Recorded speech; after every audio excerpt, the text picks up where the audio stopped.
اب میں قرآن کی ان آیتوں سے کیا اللہ تعالیٰ یہی بیان کرنا چاہتے ہیں، اس بات کی میں آپ کے سامنے وضاحت کرتا ہوں۔ کتاب سے مراد قرآن ہے، پھر ہم نے قرآن کا وارث بنایا الذین اصطفینا، ان لوگوں کو جن کا ہم نے انتخاب کیا۔ ان اللہ اصطفى آدم ونوحا وآل ابراہیم، جس طرح ان لوگوں کا اللہ نے انتخاب کیا تھا، اسی طرح یہاں بھی کتاب کے لیے جو وارث بنایا ہے وہ ان لوگوں کو بنایا جن کا اللہ نے انتخاب کیا ہے۔ تو اس سے مراد کون ہے؟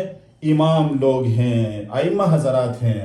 لہٰذا جو ائمہ ہے ان کا انتخاب اللہ نے کیا ہے، جب اللہ نے ان کا انتخاب کیا ہے تو پھر وہ کیا ہوں گے؟ معصوم ہی ہوں گے۔ ہمارے یہاں پہ اسماعیلی ہونے کے لیے سب سے بنیادی تصور ہی امامت ہے۔ ان کے ارشاد کے مطابق کس دور پہ کس آیت پہ کس طرح عمل کرنا ہے وہ بھی بیان کرنے والی ہستی وہ ہے۔ ان تعلیمات کی وضاحت کرنے کے لیے جس طرح سے پیغمبر صلی اللہ علیہ وسلم کو خداوند نے بھیجا تھا تو اس کے جانشین کو بھی خداوند نے ہی مقرر کیا ہے، اور وہی شخصیت اس کی وضاحت کے لیے دنیا میں وہ شخصیت ہونی چاہیے۔ اور جب حضرت ابراہیم علیہ السلام کے وَإِذِ ابْتَلَىٰ إِبْرَاهِيمَ رَبُّهُ بِكَلِمَاتٍ فَأَتَمَّهُنَّ قَالَ إِنِّي جَاعِلُكَ لِلنَّاسِ إِمَامًا قَالَ وَمِن ذُرِّيَّتِي قَالَ لَا يَنَالُ عَهْدِ الظَّالِمِينَ۔ تو لہٰذا آدم علیہ السلام سے جو سلسلہ چلا، وہاں سے حضرت ابراہیم علیہ السلام اور اس کے آل میں امامت کا یہ سلسلہ قیامت تک یہ سلسلہ جاری ہے۔ امام معصوم قرآن مجید میں خداوند تعالیٰ نے فرمایا کہ ثم اورثنا الکتاب الذین اصطفیناہ من عبادنا، اور پھر ہم نے اس کتاب کے وارث ان کو بنایا اپنے بندوں میں سے جن کو ہم نے انتخاب کیا۔ ثم اورثنا الکتاب الذین اصطفیناہ من عبادنا۔ اب خدا نے جو وارث قرآن ہیں اس کے لیے کلیئر کٹ فرمایا کہ میرے بندوں میں سے وارث قرآن وہ ہیں جن کو میں نے منتخب کیا۔ ہمارے عقیدے کے مطابق وارث قرآن یعنی اس وارث قرآن کی اجازت کے بغیر کوئی قرآن کے علم کے اندر، حکمت کے اندر کوئی داخل نہیں ہو سکتا ہے۔ بھائی کہتے ہیں کہ امام معصوم ہوتا ہے اور امام کا انتخاب اللہ کرتا ہے، کیونکہ اللہ قرآن میں فرماتے ہیں ثم اورثنا الکتاب الذین اصطفینا من عبادنا، اور اسی طرح انی جاعلک للناس اماما۔ اب میں قرآن کی ان آیتوں سے کیا اللہ تعالیٰ یہی بیان کرنا چاہتے ہیں، اس بات کی میں آپ کے سامنے وضاحت کرتا ہوں۔ ذرا دیکھیے ہمارے ساتھ۔ کہتے ہیں کہ امام معصوم ہوتا ہے، یہ بات پوائنٹ کی ہے، آپ اس کو پہلے ذہن میں رکھیں۔ معصوم وہ ہوتا ہے جو گناہ نہیں کرتا، گناہوں سے پاک ہوتا ہے، جس طرح انبیاء گناہوں سے پاک ہوتے ہیں۔ اب دیکھیں ثم اورثنا الکتاب الذین اصطفینا من عبادنا، اللہ فرماتے ہیں کہ ہم نے پھر وارث بنایا کتاب کا۔ کتاب سے مراد اس سے پہلی جو آیت ہے اس کے اندر قرآن کا ذکر ہے، تو اس کے آیت کتاب سے مراد قرآن ہے۔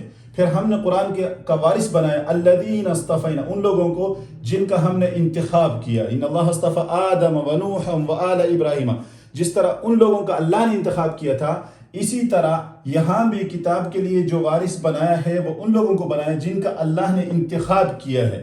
تو اس سے مراد کون ہے؟ امام لوگ ہیں، ائمہ حضرات ہیں۔ لہٰذا جو ائمہ ہے ان کا انتخاب اللہ نے کیا ہے، جب اللہ نے ان کا انتخاب کیا ہے تو پھر وہ کیا ہوں گے؟ معصوم ہی ہوں گے۔ اب سوال یہ ہے کہ اس آیت کو اگر ذرا آگے پڑھیں گے تو اللہ فرماتے ہیں فَمِنْهُمْ ظَالِمٌ لِنَفْسِهِ وَمِنْهُمْ مُقْتَصِدٌ وَمِنْهُمْ سَابِقٌ بِالْخَيْرَاتِ بِإِذْنِ اللَّهِ۔ پھر جن کو ہم نے کتاب کا وارث بنایا ہے ان میں سے بعض ظالم لنفسه اپنے نفس پر ظلم کرنے والے ہیں، وَمِنْهُمْ مُقْتَصِدٌ اور کچھ اس میں سے درمیانہ چال چلنے والے ہیں، وَمِنْهُمْ سَابِقٌ بِالْخَيْرَاتِ اور بعض ایسے ہیں جو نیکی کے کاموں میں آگے بڑھنے والے ہیں۔ سوال یہ ہے کہ اگر اس آیت سے یہی مراد ہے کہ اللہ تعالیٰ جو ائمہ، آپ جن کو ائمہ کہتے ہیں اور ان کو معصوم کہتے ہیں، اگر ان کا انتخاب کیا ہے تو پھر اللہ یہ کیوں فرما رہے ہیں کہ وہ ظالم لنفسہ بھی ان میں سے ہوں گے؟ یعنی تین کیٹیگری کے امام ہیں۔ کیا اماموں میں سے سارے کے سارے معصوم تھے، یا اماموں کی تین قسمیں تھیں کہ ایک ظالم لنفسہ، ایک مقتصد، ایک سابق بالخیرات؟ اگر آپ کہتے ہیں کہ نہیں سارے امام معصوم تھے تو پھر اس کا مطلب ہے اس آیت میں جس چیز کو آپ ثابت کرنا چاہتے ہیں یہ آیت اس بارے میں نہیں ہے.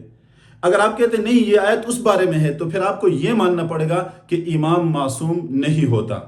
اور ظالم کون ہوتا ہے؟ اللہ فرماتے ہیں وَمَن يَتَعَدَّ حُدُودَ اللَّهِ فَقَدْ ظَلَمَ نَفْسَهُ.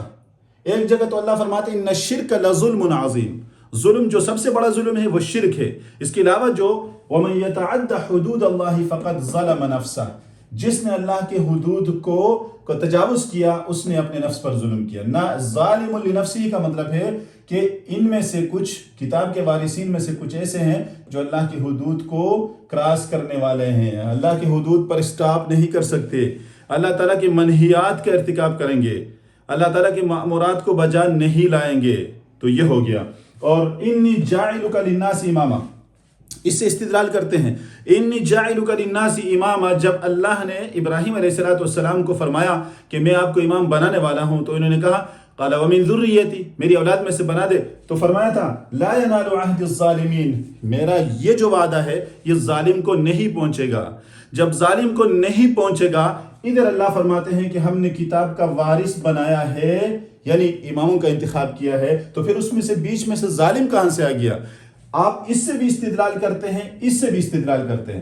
جب اس سے استدلال کرتے ہیں اس میں واضح طور پر اللہ فرما رہے ہیں کہ ظالم کو میرا یہ وعدہ نہیں پہنچے گا, اور پھر اس سے استدلال کرتے ہیں اور اس میں بھی ظالم بھی آتا ہے. لہٰذا آپ کا استدلال غلط اس لیے ہو رہا ہے کہ آپ قرآن کی آیت سے اپنی طرف سے تشریح کر رہے ہیں. حقیقت میں اس کی تشریح کیا ہے, تفسیر کیا ہے کہ ہم نے پھر کتاب کا وارث بنایا.